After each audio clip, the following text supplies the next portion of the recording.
আসসালামু আলাইকুম। সৌদি আরব প্রবাসী ভাইগণ, আশা করি আপনারা প্রত্যেকে ভালো আছেন। সৌদি আরবে ফ্রি ভিসার ভয়াবহ ফাঁদ। দেখুন সৌদি ফ্রি ভিসা কি জিনিস ও 2025 সালে সৌদি ফ্রি ভিসা কি অবস্থা। চলুন খবরে বিস্তারিত জেনে নেওয়া যাক। সৌদি আরবে ফ্রি ভিসা বলে আসলে কিছুই নেই। বিভিন্ন সূত্র জানা গিয়েছে, তারপরও অর্ধেকেরও বেশি বাংলাদেশি শ্রমিক ওই কথিত ফ্রি ভিসার অধীনে সৌদি আরবে যান। সূত্র জানিয়েছে, সৌদি নাগরিকদের সঙ্গে যোগ সাজসের ভিত্তিতে বাংলাদেশি রিক্রুটিং এজেন্সিগুলো এই টার্ম ব্যবহার করে থাকে, যেন সৌদি আরবে পাঠানো শ্রমিকরা অবৈধভাবে কাজ খুঁজে নিতে পারে। ফ্রি ভিসার আওতায় যেসব বাংলাদেশি শ্রমিক সৌদি আরবে যায়, তারা বড় ধরনের ঝুঁকিতে থাকেন, যেমন চাকরি, খাওয়া দাওয়া কিংবা বাসস্থানের নিশ্চয়তা থাকে না। শ্রমিকদের অনেকেই ভিসার শর্ত ভঙ্গ করার দায়ে বিতাড়িত হওয়ার ঝুঁকিতে থাকেন। এখন ফ্রি ভিসা কিভাবে কাজ করে? সৌদি আরবে প্রত্যেক পরিবার গাড়ি চালানো, বাগান করা এবং রান্না করা সহ বিভিন্ন ধরনের কাজের জন্য 8 থেকে 9 জন পর্যন্ত কর্মী নিয়োগ করে থাকেন। কিছু কিছু সৌদি পরিবার বাংলাদেশি রিক্রুটিং এজেন্সির মাধ্যমে এইসব শ্রমিক নিয়োগ দিয়ে থাকে। কথিত ফ্রি ভিসায় সৌদি আরবে যাওয়া বাংলাদেশি শ্রমিকরা ওই গৃহকর্তাদের অধীনে থাকে। মূলত সৌদি আরবে পৌঁছানোর পর তাদের নিজের কাজ ও আবাসনের ব্যবস্থা করে নিতে হয়। প্রবাসী শ্রমিকদের স্পন্সর করার জন্য সৌদি পরিবারগুলোকে 1500 থেকে $2000 পর্যন্ত পরিশোধ করে থাকে রিক্রুটিং এজেন্সিগুলো। কিছু কিছু গৃহকর্তা আবার শ্রমিকদের আয়ের একটা অংশ দাবি করে থাকে। মানে শর্ত থাকে যে এইসব শ্রমিক সৌদি আরবে যাওয়ার পরে যে কাজই পাক না কেন, আয়ের একটা অংশ স্পন্সর বা কফিলকে দেওয়া হবে। এইসব শ্রমিক যে কাজে খুঁজুক না কেন, তারা অবৈধ, কারণ ভিসা অনুযায়ী তাদের শুধুমাত্রই গৃহস্থলী কাজের অনুমতি থাকে। কথিত ফ্রি ভিসা সংকট। মুন্সিগঞ্জের তুহিন গত বছর সৌদি আরব থেকে বাংলাদেশে ফেরত এসেছে। ফ্রি ভিসা আওতায় মালিক হিসেবে কাজ করতে সৌদি আরবে গিয়েছিলেন তিনি। তুহিন বলেন, ফ্রি ভিসা আওতায় যেসব প্রবাসী শ্রমিক সৌদি আরবে গিয়েছে, তাদের কাজ করা ও বেতন পাওয়ার সুযোগ খুবই সীমিত। আমি কিছুটা কাজ পেয়েছিলাম, সেখান থেকে 700 রিয়াল আয় হতো, তবে এর মধ্যে আমার থাকা খাওয়ার পেছনেই 400 রিয়াল খরচ হয়ে যেত। তার আমাকে নিজের ঘরে কাজের অনুমতি দেওয়ায় স্পন্সরকে দিতে হতো 300 রিয়াল। আমি তাকে মাসে 300 রিয়াল দিতে রাজি হয়েছিলাম, কারণ তা না করলে তিনি পুলিশকে জানিয়ে দিতেন এবং আমাকে বাংলাদেশে ফেরত পাঠানো হতো। এরপর রিক্রুটিং এজেন্সির মাধ্যমে নতুন কাউকে নিয়ে যেত।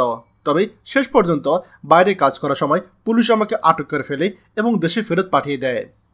ফ্রি ভিসায় সৌদি আরবে যাওয়া বাংলাদেশিদের জন্য পরিস্থিতি আরও খারাপ করে তুলেছে কোভিড-19 মহামারী, কারণ এর কারণে কাজের সুযোগ আরও কমে গিয়েছে। এমন অবস্থায় দৈনন্দিন প্রয়োজন ও খাওয়া খরচ মেটাতেই হিমশিম খাচ্ছেন তারা। সৌদি আরবে 14 বছর ধরে কাজ করছে বাংলাদেশি শ্রমিক পুনম ভুইয়া সম্প্রতি চাকরি হারিয়েছেন। পুনম বলেন, সৌদি আরবে কাজ জুটিয়ে দেওয়ার জন্য প্রতিদিনই তার কাছে অনুরোধ করতে আসেন শ্রমিকরা। সত্যিকার অর্থেই শ্রমিকরা বুঝতে পারেন না যে সৌদি আরবে কাজের সুযোগ খুব বেশি নেই। বিশেষজ্ঞরা কি বলছে?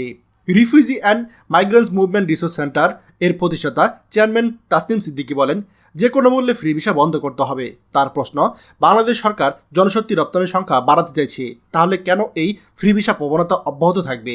ডক্টর সিদ্দিকী আরও বলেন, সৌদি সরকার এই সমস্যার সমাধানের জন্য সহযোগিতা করছে না।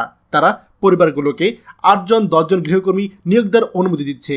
তাদের অত বেশি মানুষ লাগুক কিংবা না লাগুক, প্রত্যেকেরই এই সুবিধা রয়েছে।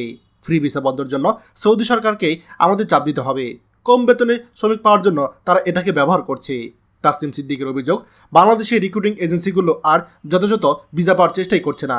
তার আশঙ্কা, ফ্রি ভিসা সহ অবৈধ কার্যক্রমের কারণে ভবিষ্যতে জনশক্তি রপ্তানিতে প্রভাব পড়তে পারে। Bangladesh association of international recruiting agency BAIRA এর মহাসচিব শামীম আহমেদ চৌধুরী বলেন, সম্প্রতি সৌদি আরব থেকে যারা ফেরত এসেছে তাদের বেশিরভাগই ফ্রি ভিসায় গিয়েছিল। কোভিড-19 পরিস্থিতির কারণে সেখানে তাদের কোনো কাজ ছিল না, আবার ওয়ার্ক পারমিট নবায়ন করার টাকাও ছিল না। সে কারণে তাদেরকে বাংলাদেশে ফিরতে হয়েছে। শামীম আহমেদ চৌধুরী আরও বলেন, যেখানে বাংলাদেশি প্রবাসীদের যার ক্ষেত্রে একজন স্পন্সর থাকতে হয়, ওই বাংলাদেশি যদি স্পন্সরের কাজ না করে অন্য কোথাও কাজ করতে চান, তবে তাকে অনাপত্তিপত্র নিতে হয়। স্পন্সর স্থানান্তরের ক্ষেত্রে নতুন নিয়োগকর্তাকেও সব ধরনের কাগজপত্র প্রস্তুত রাখতে হয়।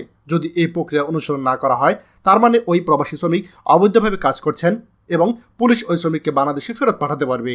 বায়রা মহাসচিবের তথ্য অনুযায়ী ফ্রি ভিসাকে সবসময় নিরুৎসাহিত করা হয়, কারণ কোনো ধরনের রেমিটেন্স ছাড়াই শ্রমিকদের ফেরত আসা সহ বিভিন্ন সমস্যা তৈরি করে।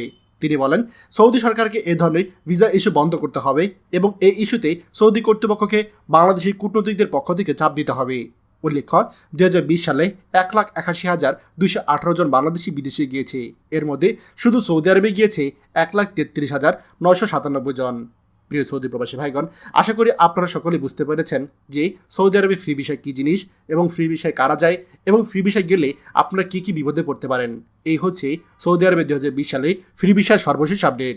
খবরটি আমাদের সৌদি প্রবাসী সকল ভাইদের জন্য অত্যন্ত গুরুত্বপূর্ণ, তাই আপনারা যা দেখছেন তারা শেয়ার করে অন্যদেরকে এক্ষুনি দেখার সুযোগ করে দিন। আর আপনি যদি আমাদের চ্যানেলে নতুন হয়ে থাকেন তাহলে অবশ্যই আমাদের চ্যানেলটিকে সাবস্ক্রাইব করুন আরব আমিরাতের সকল গুরুত্বপূর্ণ খবর সবার আগে পাওয়ার জন্য। ধন্যবাদ সবাইকে।